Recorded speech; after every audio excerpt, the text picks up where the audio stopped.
We are on a road trip with Tony and his wife Michelle and daughter Joni. They've got 2 cows loaded and ready to go to the sale barn. We are headed to Shelbyville Sale Barn in Shelbyville, Illinois. We have arrived at Shelbyville's sale barn. I found out today that videos and photos are prohibited here. So I'm sorry, viewers, this trip to the sale barn is a bit of a bust as far as sharing footage, but you're not missing a whole lot. It's not real busy here today. We're seeing a few bulls, some feeders, and some fats on this hot Tuesday.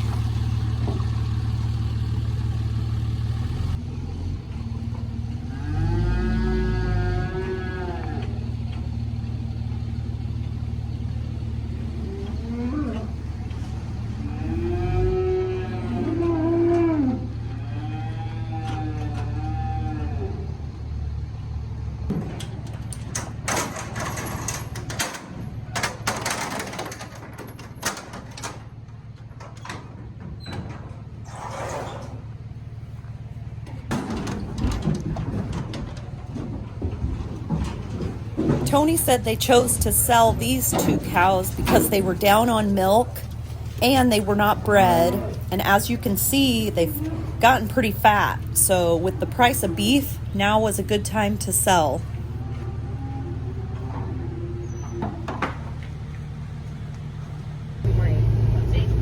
All right, we're all finished here at Shelbyville. They don't really want photos and videos, so unfortunately, I could not get a whole lot of photos inside.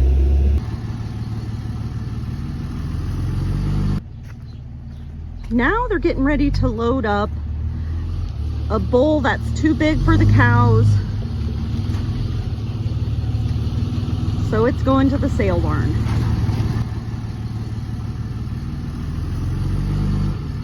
Here, Gerard is taking a turn at the wheel, and he has some finagling to do to get this stock trailer just where he wants it.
And it looks like they're going to sell 2 more cows along with this bull.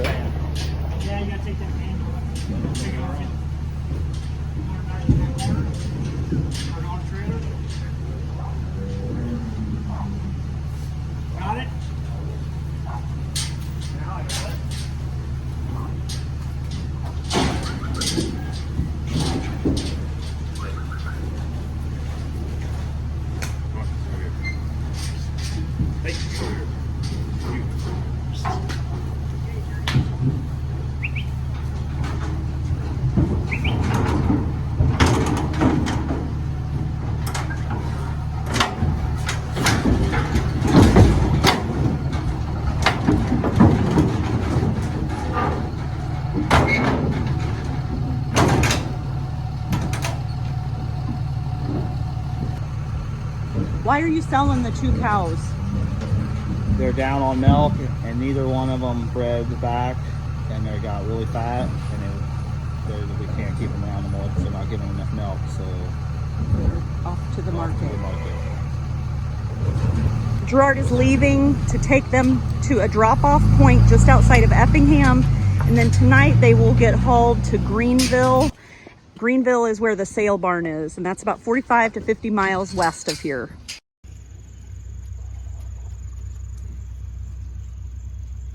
It's Wednesday and I'm in with the close-up dry cows now. I've been watching this big mama for a while. It looks like she could have her calf any time. But it's hard to imagine that her udder could actually get bigger after the calf. What if you had to haul that udder around? Whew. I feel sorry for her. It's Thursday evening, and sure enough, Big Mama had her calf today. So Tony's giving her her first shots and some vitamins.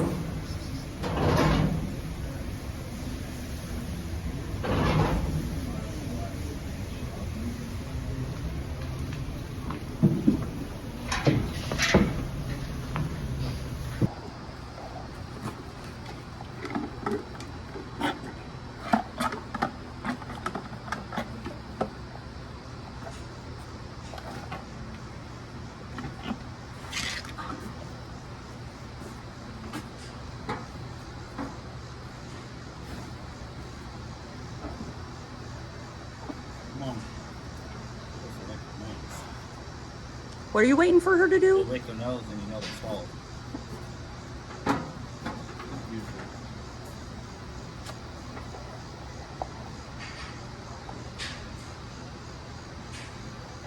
Okay, well, let's pull her out.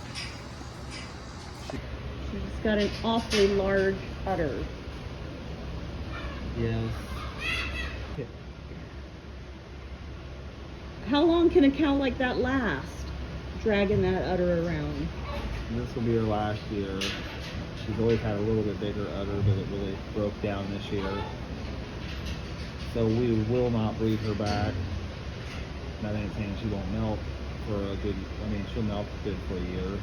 We won't breed her back, so we won't keep her another year because the bag is way too big. Today we had a welder with a service truck come out, and he actually welded on all 3 of the old Badger silage wagons.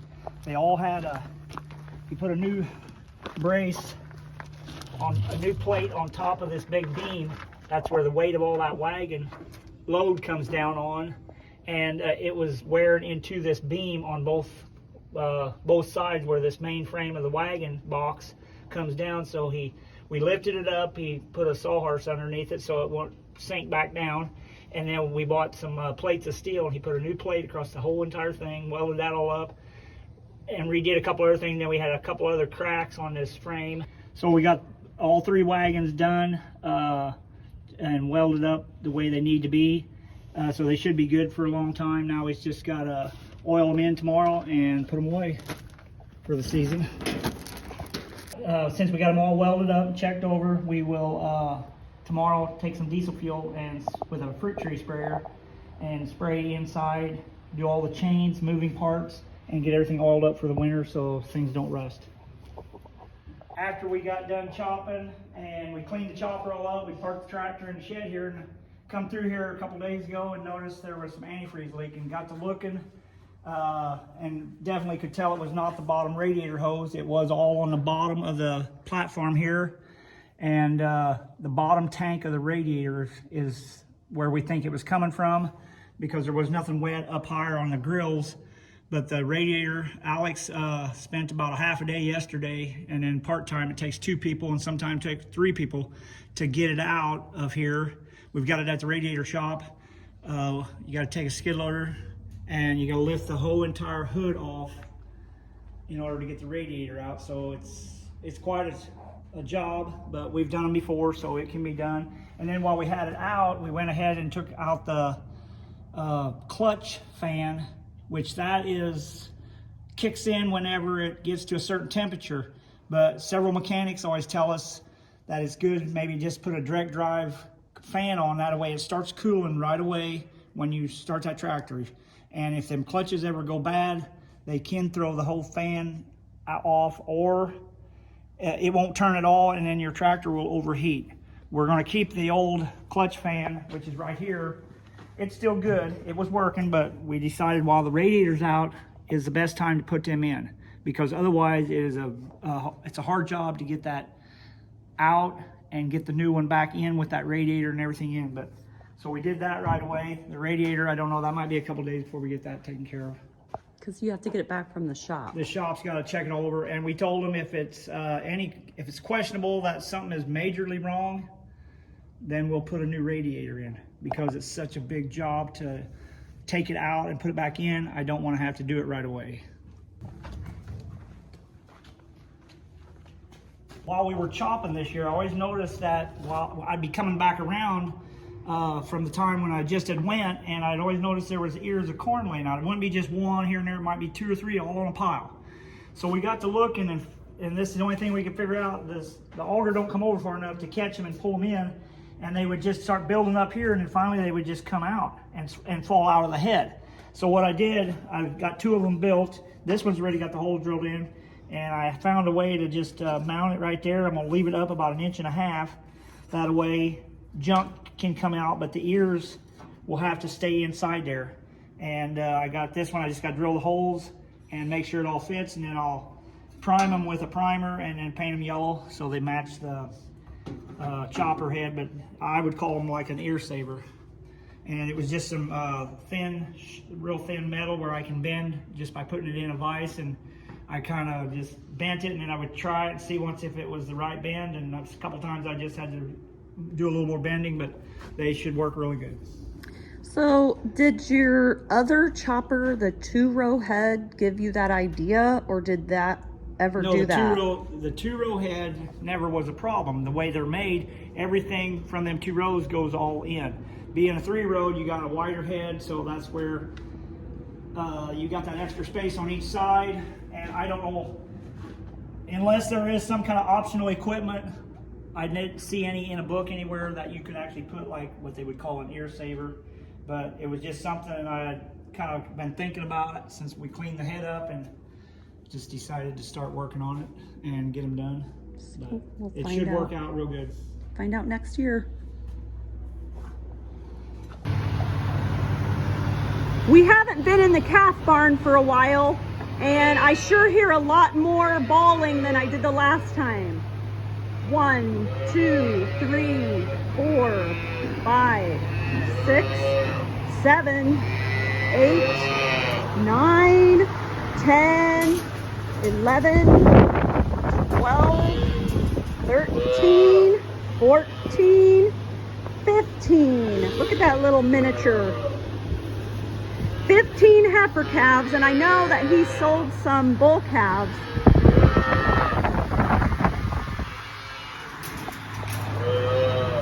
This little baby's out for some exercise. She was born at full term, but she is tiny. I mean, she's gonna have to grow into those legs.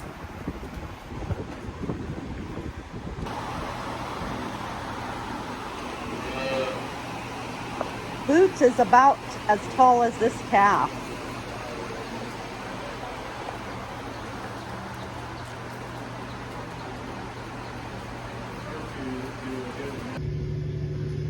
It's Sunday morning, September 21st, and these puddles you see are from rain. Finally, it rained here.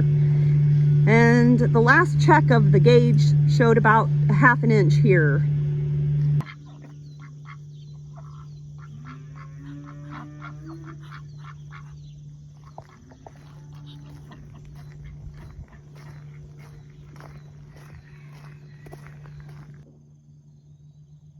Combine is tucked away for now because of the rain, but they had it out for the last 2 days. Started combining Thursday, did 16 acres that day roughly.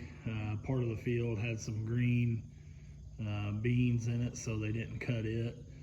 And then they cut Friday till it rained a little bit in the afternoon, and then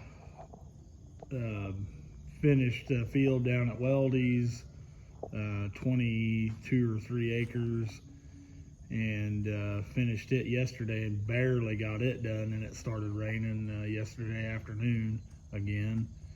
We don't know how they did for sure. They seem decent, but they're not going to be super great this year with the dry weather we had. There was no rain basically the whole month of August, and well, up until just this end of this week.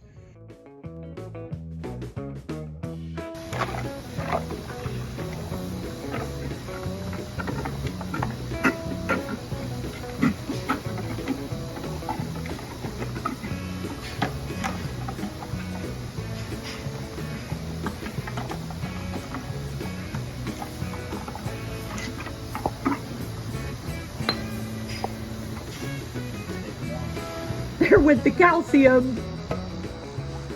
Take 2.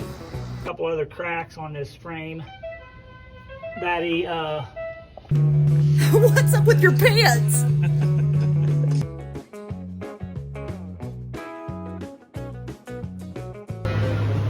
Tony, the calves just about outnumber the cats. The barn cats. Anyway, there's...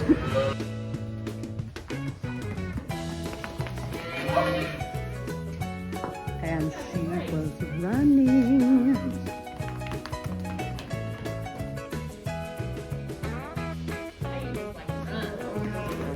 Yep, that's Lil Red signing off from Beckman Brothers Dairy and More. Have a great week, everyone. Thanks for watching.